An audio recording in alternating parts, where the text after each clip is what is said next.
Hello दोस्तों, कैसे हैं आप सब। मैं सुभाष पवार आप सभी का मेरे यूट्यूब चैनल मैथ्स होम पर आपका हार्दिक स्वागत करता हूं।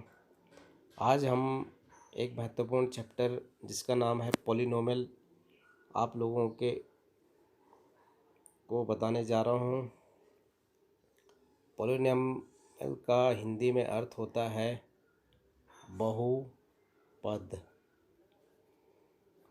लेकिन बहुपद पढ़ने से पहले हम सबको जो आपकी स्क्रीन पे जो दिखाई दे रहे हैं, number 1 variable, number 2 constant, number 3 term, number 4 algebraic expressions, number 5 कब एक अलजेब्रिक एक्सप्रेशन पॉलिनोमियल बनता है, और degree of polynomial, types of polynomial like monomial, binomial and trinomial extra. तो सबसे पहले हम वेरिएबल क्या होता है इसके विषय में हमको जानकारी होनी चाहिए। वेरिएबल का मतलब होता है चर। वेरिएबल का मतलब होता है चर। चर का मतलब जो भी अज्ञात राशि होती है उसे चर कहते हैं। जिसका मान स्थिर नहीं रहता है उसे चर कहते हैं। जैसे हम एक वर्ग बनाते हैं तो अभी हमको इसकी भुजा की लंबाई पता नहीं है, ज्ञात नहीं है, तो ये एक अज्ञात राशि होगी। तो इसकी भुजा को हम एक चर के रूप में इसको मानेंगे। तो सामान्यतः जो गणित में चर को जो है हम अंग्रेजी वर्णमाला के जो लास्ट अक्षर होते हैं उनके द्वारा निरूपित करते हैं, जैसे एक्स, वाई और जेड। तो इस वर्ग में हमने जो चर मानेंगे वो एक्स मानेंगे। माना इस वर्ग की एक भुजा की लंबाई एक्स है। तो जब वर्ग की भुजा की लंबाई एक्स है तो इसका जो क्षेत्रफल अगर हम निकालते हैं तो हम जानते हैं कि किसी भी वर्ग का जो क्षेत्रफल होता है वो होता है लंबाई गुणा चौड़ाई। क्योंकि वर्ग की सारी भुजाएं बराबर होती हैं इसलिए इसकी लंबाई भी x और चौड़ाई भी x कहलाएगी। तो इसका क्षेत्रफल हो जाएगा x गुणा x बराबर x की घात 2। अब यहाँ पर जो x की घात हमें प्राप्त हुआ है, यहाँ पर जो हमें x की घात 2 प्राप्त हुआ है, ये क्या है? ये एक पद है। टर्म जो हमने लिखा है यहाँ पर ये कहलाता है हिंदी में पद। तो यहाँ पर जो एक्स स्क्वायर हमें जो कि वर्ग के क्षेत्रफल को प्रदर्शित करता है, यहाँ पर ये वर्ग के क्षेत्रफल के परिमाण है मात्रा, यानी वर्ग कितना क्षेत्रफल घेरा है इस समतल में, ये हमको ये बताता है।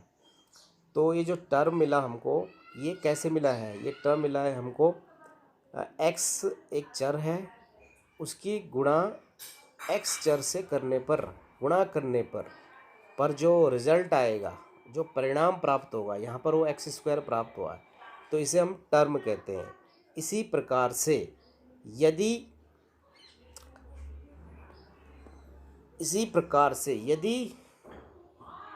इस वर्ग की एक भुजा की लंबाई x है, दूसरी भुजा की लंबाई x है, तीसरी भुजा की लंबाई x है, चौथी भुजा की लंबाई भी x है, तो यदि हम इसका परिमाप निकालें तो परिमाप को इंग्लिश में बोलते हैं पेरीमीटर। तो क्या करना पड़ता है? परिमाप का मतलब होता है किसी आकृति के चारों ओर जो भुजाएं लगी हैं, कितनी भुजाएं लगी यहाँ पर? एक भुजा ए बी ऐसे मान लेते हैं, दूसरी भुजा बी सी, तीसरी भुजा सी डी और चौथी भुजा ए डी। तो इन सारी भुजाओं का जो लंबाई है, उन सभी लंबाइयों का जो योग होगा वो कहलाएगा हमारा परिमाप। तो कितना आता है परिमाप? 4 गुणा एक्स, ये इसका परिमाप कहलाएगा। अब यहाँ पर ध्यान से देखिए, एक्स के साथ यहाँ पर एक अंक आ गया है जो कि 4 है। तो यहाँ पर दो बातें होंगी, दो चीज़ें आपको दिखाई दे रही हैं। यहाँ पर एक x दिखाई दे रहा है, एक 4 दिखाई दे रहा है। तो ये जो x है ये तो चर कहलाता है, क्योंकि हमको यहाँ पर वर्ग की भुजा की लंबाई ज्ञात नहीं है, तो उसकी लंबाई को हमने x कंसीडर कर दिया, x मान लिया। और साथ ही जो है इसके साथ जो 4 आया है, वो 4 जो है एक अंक है, और जो जिसका मान क्या है, स्थिर है, इसका मान हमेशा 4 होता है, 4 का मान 4 ही रहेगा, तो इसे कहते हैं हम कांस्टेंट। तो कांस्टेंट को बोलते हैं हम स्थिरांक। स्थिरांक, लेकिन यहाँ पर ये जो स्थिरांक है, यहाँ पर जो 4 गुणा एक्स, जो वर्ग का परिमाप निकाला हमने अभी, ये जो इसमें जो 4 है ये एक कांस्टेंट है। हिंदी में इसको बोलते हैं स्थिरांक, स्थिर अंक। स्थिरांक का मतलब होता है स्थिर अंक है।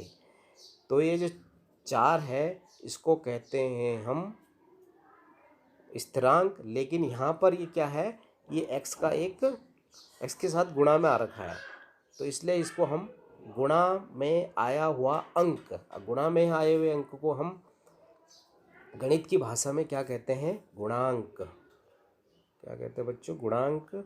और इंग्लिश में बोलते हैं इसको कोफिशिएंट।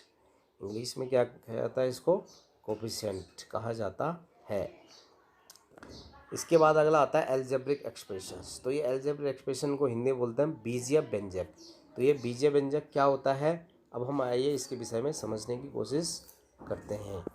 तो जैसे हमने लिखा कि एक वर्ग है और इसका क्षेत्रफल आया हमारे पास एक्स स्क्वायर, और एक दूसरा, और इसका परिमाप निकाला हमने, इसका परिमाप आया 4x। और जब हम इन दोनों, अगर हमसे एक प्रश्न पूछा जाता है कि एक वर्ग है जिसकी एक भुजा की लंबाई x है, तो इसके क्षेत्रफल और परिमाप का योगफल ज्ञात कीजिए।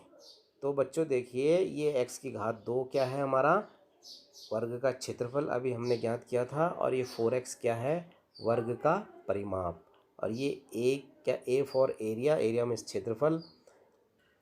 तो जो हमारा इन दोनों का जो योग आएगा वो आएगा x की घात 2 धन 4x, और x की घात 2 धन 4x क्या है बच्चों, इसी को बोलते हैं हम एल्जेब्रिक एक्सप्रेशन, अर्थात इसी को कहते हैं हम बीजीय व्यंजक।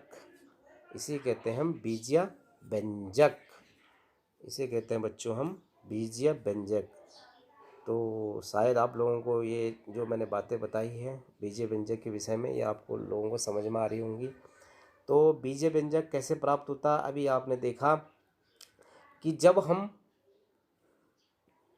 हम बच्चों चर की गुणा किसी अंक से करेंगे या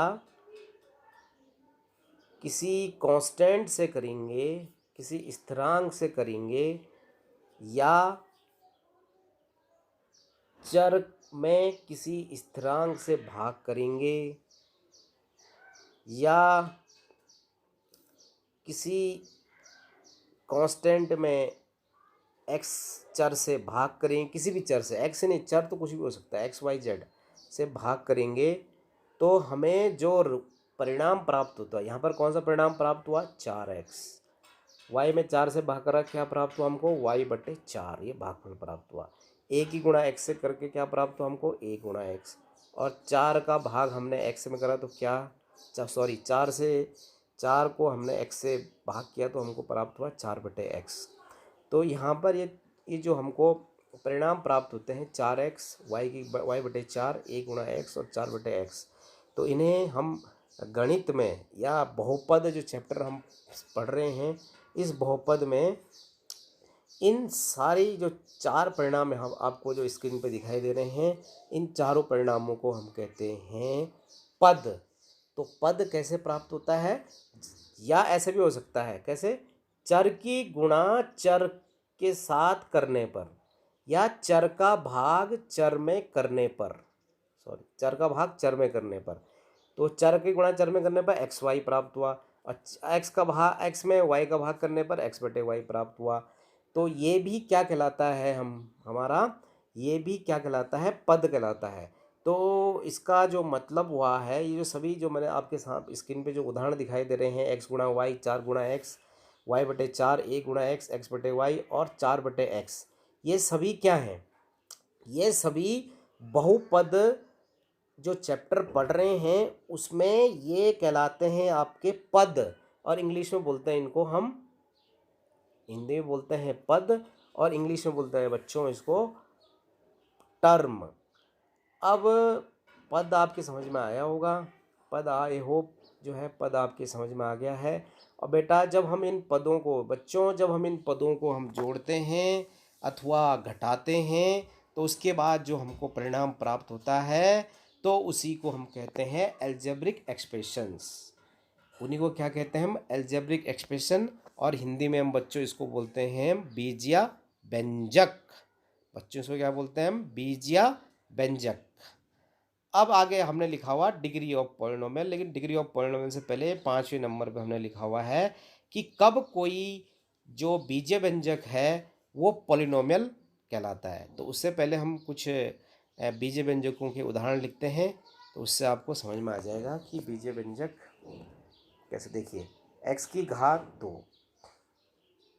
धन 4x प्लस 4, ये आपके सामने एक बीजीय व्यंजक लिखा हुआ। एक और लिखते हैं, एक और उदाहरण लिखते हैं, अंडर रूट x धन 5y। अब इन दोनों उदाहरणों को जरा ध्यान से देखिए।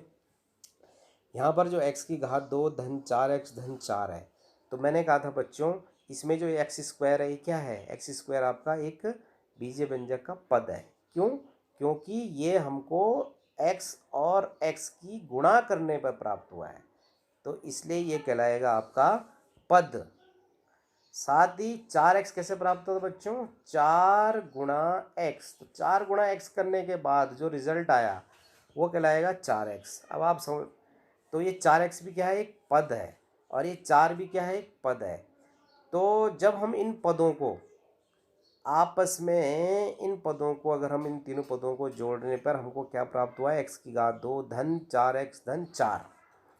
तो x की घात 2 धन 4x धन 4, ये इसमें ये कहलाएगा आपका बीजीय व्यंजक। यानी बीजीय व्यंजक पदों से मिलकर बनता है। और पद किससे, देखो यहाँ पर हमने सीक्वेंस से आपको लिखा हुआ है कि जो है, जो एल्जेब्रिक एक्सपेंशन चौथे नंबर पे लिखा हुआ है उसको बनाने के लिए हमको पद की आवश्यकता होती है। और पद कुछ नहीं है, पद बच्चों जो है दो चरों के आपस में गुणा करने के बाद या भाग करने के, गुणा करने के बाद जो गुणनफल आएगा और भागफल करने के बाद जो भाग करने के बाद जो भागफल आएगा उसे हम कहते हैं पद। और पद किससे बनता है बेटा, पद बनता है बच्चों वेरिएबल की गुणा वेरिएबल से, या वेरिएबल का भाग वेरिएबल की गुणा वेरिएबल से करने पर, और वेरिएबल का भाग वेरिएबल से करने पर भी प्राप्त हो सकता है, और वेरिएबल की गुणा कांस्टेंट के साथ या अचर पद के साथ। कांस्टेंट को हम स्थिरांक या अचर पद भी कहते हैं जिसका मान परिवर्तित नहीं होता है। इसकी सहायता से भी हम जो है इनका गुणा करके और भाग करके आप पद प्राप्त कर सकते हैं। जैसे यहाँ पर 4x जो प्राप्त हुआ है वो अचर पद 4 और चर पद x की गुणा करने पर के बाद पश्चात प्राप्त हुआ है। ठीक इसी प्रकार से ये हमारे यहाँ पर दो क्या हो गए हैं, जो आपके सामने स्क्रीन पर दिखाई दे रहे हैं, x की घात 2 धन 4x धन 4 और under root x plus 5y, ये दोनों ही एल्जेब्रिक एक्सप्रेशन है, अर्थात हिंदी में इनको बोलते हैं बहुपद हैं, सॉरी इनको बोलते हैं हम बीजीय व्यंजक। अब इनमें से जो बीजीय व्यंजक है, बीजीय व्यंजक को when an algebraic expressions known as polynomial, कब एक बीजीय व्यंजक आपका बहुपद कहलाता है। अब हम आपको इसके विषय में बताएंगे। तो इसके लिए जो है दो शर्त हैं, कोई भी बीजीय व्यंजक बहुपद कहलाएगा अर्थात पॉलिनोमियल कहलाएगा। कोई भी बहुपद, अब जैसे कोई भी बहुपद तब कहलाएगा एल्जेब्रिक एक्सप्रेशन अर्थात बीजीय व्यंजक, कोई भी बहुपद तब कहलाएगा जब उस बीजीय व्यंजक में जो चर प्रयोग हुए हैं, उसको बनाने के लिए जो चर प्रयोग हुए हैं उन चरों की घात धनात्मक पूर्णांक होनी चाहिए। अब यहाँ पर देखते हैं क्या यहाँ जो x, यहाँ देखो, यहाँ पर ध्यान से देखिए, ये जो हमने आपकी स्क्रीन पर जो ये बीजीय व्यंजक दिखाई दे रहा है, इसमें जो चर है उसकी घात कितनी है, x की घात कितनी है, 2 है। और यहाँ पर जो x की घात अगर आपको नहीं दे रखी है तो आप क्या लेंगे, एक होती है भाई। तो 1 जो 1 है वो ओमनी प्रेजेंट है, सब जगह व्याप्त है भाई, गुणा के रूप में और घात के रूप में। अगर किसी संख्या की घात या किसी चर की घात आपको नहीं दे रखी है तो आप इसका सीधा सा अर्थ समझ जाना कि इनकी घात क्या है, 1 है। ठीक इसी प्रकार से y की घात भी कितनी होगी, 1 है। तो यहाँ पर देखिए 2 क्या होता है, एक धनात्मक पूर्णांक है, 1 भी क्या होता है, धनात्मक पूर्णांक, और ये दूसरा y की घात जो 1 है वो भी धनात्मक पूर्णांक, और इसलिए ये क्या कहलाएगा आपका बीजीय जो व्यंजक है, ये बीजीय व्यंजक आपका कहलाएगा बहुपद। तो आप लोग शायद, अब हम एक दूसरा उदाहरण लिखते हैं, x की अंडर रूट x धन 5y, या under root x plus 5y लिख दिया। अब यहाँ पर ध्यान से दीजिए, हम जानते हैं कि अंडर रूट x का मतलब x ये जो अंडर रूट है वर्गमूल का जो चिन्ह लगा है x के साथ, तो इसका मतलब होता है x की घात 1/2 है। x की घात कितनी है, 1/2 है। अब यहाँ पर देखिए, यहाँ पर जो संख्या घात के रूप में आई है x के साथ, वो धनात्मक तो है, लेकिन पूर्णांक नहीं है। अब पूर्णांक भी कौन सा होना चाहिए, धनात्मक पूर्णांक होना चाहिए। और यहाँ पर y की घात जो है धनात्मक पूर्णांक तो है, बिल्कुल सही बात है, लेकिन हमने बताया है किसी भी व्यंजक को बहुपद होने के लिए उस चर, जितने भी चर उस बीजीय व्यंजक को बनाने के लिए प्रयोग हुए हैं, उनमें जो चर है उस चर की घात क्या होनी चाहिए, धनात्मक पूर्णांक होनी चाहिए। तो यहाँ पर under root x plus 5y जो आपका, या under root x plus 5y जो आपका जो बीजीय व्यंजक आपकी स्क्रीन पर दिखाई दे रहा है, इसमें जो चर की घात है वो चर की घात, y की घात तो धनात्मक 1 है, सही है, लेकिन जो है x में जो चर की घात है वो धनात्मक तो है लेकिन साथ में पूर्णांक नहीं है। इसकी वजह से under root x plus 5y आपका क्या है, ये आपका बीजीय व्यंजक तो है लेकिन ये पूर्णांक नहीं है।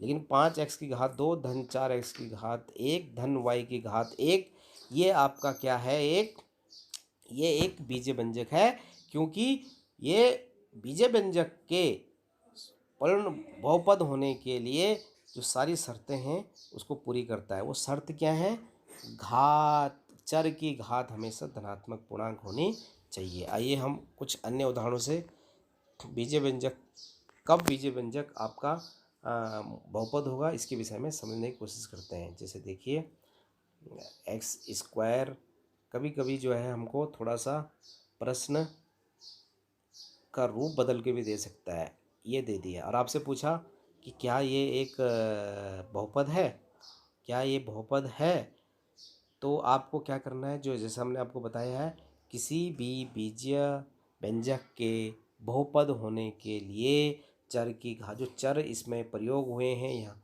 उन चरों की घात क्या होनी चाहिए, धनात्मक पूर्णांक होनी चाहिए। अब यहाँ पर देखिए, यहाँ पर जो चर प्रयोग हुआ है वो x की घात 2, ये धनात्मक पूर्णांक है, और यहाँ पर जो चर प्रयोग हुआ है यहाँ पर y है, y की घात क्या है, ऋणात्मक है। लेकिन बच्चों थोड़ा सा मैं आपको एक और बात बताना चाहता हूँ, और वो बहुत ही इम्पोर्टेंट बात है। हम क्या करते हैं कि जैसे ही हमने यहाँ पर ऋणात्मक घात देखी, हम सीधा बोल लेते हैं कि ये जो है बहुपद नहीं है। ऐसा नहीं है, क्योंकि किसी भी जो भी अलजेब्रिक एक्सप्रेशन है उसका जो जनरलाइजेशन फॉर्म होता है, व्यापक रूप में अगर किसी भी बहुपद को लिखा जाता है तो बेटा उसमें बच्चों, उसमें जो चर को हमेशा जो है अंश में लिखना चाहिए। यहाँ पर जो है ये जो y की घात -2 है ये हर में लिखा गया है, इसलिए आप पहले क्या करेंगे, जितने भी चर अगर हर में लिखे हैं तो उनको अंश में लाने की कोशिश करेंगे। तो कोशिश बिल्कुल करनी है। 5y की घात कितनी हो जाएगी, धनात्मक 2। अब देखिए यहाँ पर x की घात भी धनात्मक 2 और y की घात भी धनात्मक 2, दोनों धनात्मक पूर्णांक हो गया, दोनों चरों की घात, इसलिए ये क्या है, हमारा बहुपद है। चलिए आइए एक दूसरा उदाहरण समझते हैं। x की घात 3, 5x³ प्लस 4x⁻1। अब ये सवाल आ गया आपके सामने और आपसे पूछा गया है कि क्या ये एक बहुपद है। तो आपको क्या करना है, सबसे पहले चर को देखना है चर अंश में है कि नहीं है। तो बेटा चर तो अंश में है यहाँ पर, इसलिए x की घात क्या हो जाएगी। अब x की घात चेक कीजिए, -3, यहाँ x की घात चेक कीजिए -3। तो ये क्या हो जाएगा आपका, एक बहुपद नहीं है, क्योंकि इसमें जो चर की घात क्या हो गया है, ऋण 1 आ गया है। इसकी वजह से क्या हो गया है, एक बहुपद नहीं है। इसके बाद अगला जो हमको टर्म सीखना है इस बहुपद के लिए, इन बहुपद को अच्छे तरीके से समझने के लिए, वह है डिग्री ऑफ पॉलिनोमियल, यानी कि बहुपद की घात के नाम से भी इसको हम जानते हैं। तो बहुपद की घात क्या होती है, देखिए यहाँ पर लिखते हैं हम, एक बहुपद लिखते हैं x⁻2 धन 4x² प्लस 5x। सॉरी थोड़ा राइटिंग गड़बड़ हो रही, कोई दिक्कत। दूसरा लिखते हैं x²। तो यहाँ 4, अब देखिए यहाँ पर, तो बहुपद की घात क्या कहलाएगी। तो ऐसा बहुपद की घात ज्ञात करने के लिए आपको क्या करना है, बहुत आसान तरीका है। सीधा आपको क्या करना है, सबसे बड़ी घात देखनी है चर की। तो यहाँ चर की सबसे बड़ी घात कितनी है, 2 है, 2 दोनों जगह। इसलिए और इस सबसे बड़ी घात को ही हम क्या कहते हैं, बहुपद की सबसे बड़ी घात को ही हम चर की सबसे बड़ी घात को ही हम क्या कहते हैं, बहुपद कहते हैं, बहुपद की घात कहते हैं। अब इसके बाद है प्रकार। तो प्रकार मोनोमियल, तो टाइप्स ऑफ पॉलिनोमियल, तो इसमें मोनोमियल, बाइनोमियल, ट्राइनोमियल, इस तरीके से आदि इसके प्रकार होते हैं। जिनमें से मोनोमियल का मतलब होता है, मोनोमियल को हिंदी में बोलते हैं, मोनो मतलब एक, मियल मीन्स पद। तो जिस बहुपद में केवल एक पद हो उसे मोनोमियल कहते हैं। तो बहुपद में एक पद, जैसे कि x² कितने पद है इसमें, 1। 5x² कितने पद हैं, 1। बच्चों 5 और x² अलग अलग पद नहीं है, क्योंकि हमने कहा था पद का प्राप्त होता है जब हम क्या करते हैं, वो चर की गुणा चर के साथ या चर की गुणा अचर पद के साथ करते हैं। तो उसके बाद जो गुणनफल प्राप्त होता है, या भाग भी कर सकते हैं आप, उसके बाद जो रिजल्ट प्राप्त होता है, जो परिणाम प्राप्त होता है, वो कहलाता है आपका डिग्री ऑफ, उसको कहते हैं हम पद। तो इसलिए अब एक कितने पद हैं इसमें, एक पद है। 5x² में कितने पद, 5 अलग निकल आएगा, x² अलग निकल आएगा, 5x² एक पद कहलाएगा। तो कितने पद हैं इसमें, एक पद है। ये जो 5x² लिखा कितने पद है इसमें, एक पद है। इसलिए क्या कहलाएगा आपका एक पदीय बहुपद। ठीक है जी, एक पदीय। बाइनोमियल का बाई मीन्स होता है 2, बाई का अर्थ होता है 2, अर्थात जिस बहुपद में 2 पद हों उसे कहते हैं बाइनोमियल। जैसे x⁻2 और 4x, ये 2 अलग अलग पद हैं, इनको हमने जोड़ दिया, या इन दोनों को हमने क्या कर दिया, घटा दिया। तो जोड़ने और घटाने के बाद जो हमको एक बहुपद प्राप्त होता है, जो है x² प्लस 4x 4x और x² माइनस 4x। तो यहाँ पर ध्यान से देखिए, इन दोनों में कितने पद हो गए, 2 पद, एक हो गया आपका x² और एक हो गया 4x²। तो इसलिए द्विपदीय बहुपद कहलाएंगे। क्यों कहलाएंगे जी, क्योंकि इसमें 2 पद हैं, एक x² और एक 4x है। अब त्रिपदीय समझते हैं। y⁻3 धन 5y⁻2 ऋण 2।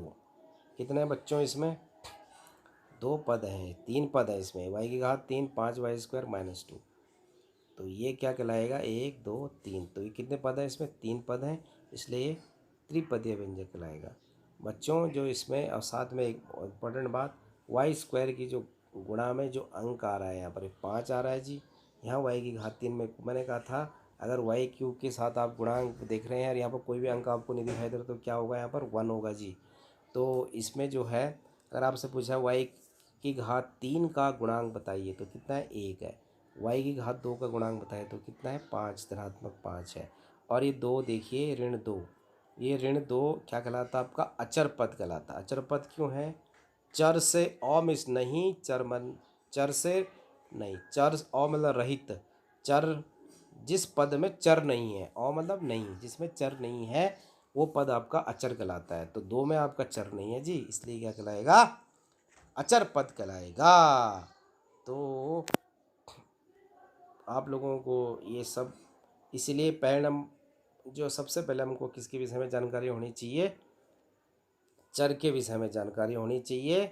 चर के विषय में जानकारी होने के बाद अचर पद के विषय में जानकारी होनी चाहिए, और चर और अचर की आपस में गुणा करने के बाद क्या प्राप्त होता है हमको, चर और अचर, चर और अचर की गुणा, या एक्स चर में अचर का भाग करने के बाद जो परिणाम प्राप्त होता है, यहाँ पर परिणाम प्राप्त होता है 5x, यहाँ प्राप्त हुआ x/5, ये कहलाता है आपका क्या, पद कहलाता है बेटा। और जब इन पदों को हम क्या करते हैं, आपस में जोड़ते हैं या आपस में घटाते हैं, तो घटाने के बाद जो रिजल्ट आता है वो परिणाम आपका यहाँ पर क्या हुआ, 5x माइनस x/5 या 5x धन x/5, जो भी आपका जो परिणाम प्राप्त होगा वो कहलाता है आपका बीजीय व्यंजक कहलाता है। और बीजीय व्यंजक के लिए, बीजीय व्यंजक कब आपका जो है बहुपद कहलाएगा, तो बीजीय व्यंजक बहुपद तब कहलाता है बच्चों, जब हम क्या करेंगे, जब हम क्या करेंगे, क्या देखेंगे, उस बीजीय व्यंजक में चर की घात क्या होनी चाहिए, धनात्मक पूर्णांक होनी चाहिए। तो यहाँ देखिए 5x की घात 1 धन x की घात 1/5, यहाँ पर घात, इसलिए ये क्या कहलाएगा आपका बहुपद बन जाएगा। कभी कभी जो है ठीक है। और बहुपद की जो सबसे बड़ी जो घात होती है, बहुपद की जो सबसे बड़ी घात, यानी बहुपद की घात मतलब बहुपद में, बहुपद जिन चरों से बना हुआ है उन चरों में आप क्या करेंगे, उन चरों में सबसे बड़ी जो चर की घात है वही घात आपकी जो है बहुपद की घात कहलाती है। तो इसके साथ ही हमने आपको बहुपद के प्रकार भी बताए। मोनोमियल का मतलब जिसमें केवल एक पद होता है, बाइनोमियल का मतलब जिनमें दो पद होते हैं, और ट्राइनोमियल का मतलब जिसमें तीन पद होते हैं। बाइनोमियल का मतलब एक पदिया, बाइनोमियल का मतलब द्विपदिया, और ट्राइनोमियल का मतलब त्रिपदिया व्यंजक कहलाते हैं। इसके बाद हमने एक इसके बाद हमने एक फ्लो चार्ट के माध्यम से भी कि आखिर कैसे पॉलिनोमियल प्राप्त हुआ, तो इससे भी हम समझने की कोशिश करते हैं। वैसे बार बार हम इसको आपको बता रहे हैं कि कैसे कोई भी जो व्यंजक है वो एक बहुपद कहलाता है। तो यहाँ देखिए वेरिएबल एंड चर, वेरिएबल का मतलब चर और कांस्टेंट का मतलब होता है अचर पद। तो चर और अचर पद, चर और अचर पद, चर और अचर पद, चर और अचर पद, चर ले लिया हमने x और अचर अचर पद ले लिया हमने 5। अचर का मान जिसका मान स्थिर रहता है, बदलता नहीं है, चेंज नहीं होता है, चर का मान, चर उसको मानते हैं, चर उस राशि को माना जाता है जिसका मान हमको ज्ञात नहीं होता है। जैसे हमने एक आयत बना दिया, आयत हमने कहा आयत, इस आयत की लंबाई बताइए, तो आप तो अभी तो बता नहीं सकते हैं इस आयत की लंबाई क्या होगी, तो हम इसको क्या मानेंगे, हम बोलेंगे माना एक्स के रूप में इसको मान एक्स। तो एक्स क्या है, एक्स एक, ये एक्स एक ऐसी राशि है जो कि हमको इस आयत की लंबाई को प्रदर्शित करती है, इस लंबाई के मान को यहाँ पर प्रदर्शित कर रही है, उसके लिए हम इसका प्रयोग किया गया है। ठीक इसी प्रकार से चौड़ाई क्या होगी वाई, तो ये आपके चर कहलाते हैं। तो जब हम इन दोनों चर और अचर की क्या करते हैं, गुणा करो, तो हमको मिला 5x। बच्चों ध्यान रखना, हमेशा अचर पद को पहले और चर पद को बाद में लिखना चाहिए। ये लिखने का एक तरीका है बीजगणित में। अचर हमेशा पहले लिखना चाहिए और चर हमेशा। 5x बोलना अच्छा लग रहा है और x5 बोलना थोड़ा सा ऑड सा लग रहा है, इसलिए गणित की भाषा में, गणित की भाषा का भी विशेष ध्यान रखना पड़ता है। तो गणित की भाषा का विशेष ध्यान रखिए। x गुणा 5 बराबर 5x, 5x एक पद हो गया।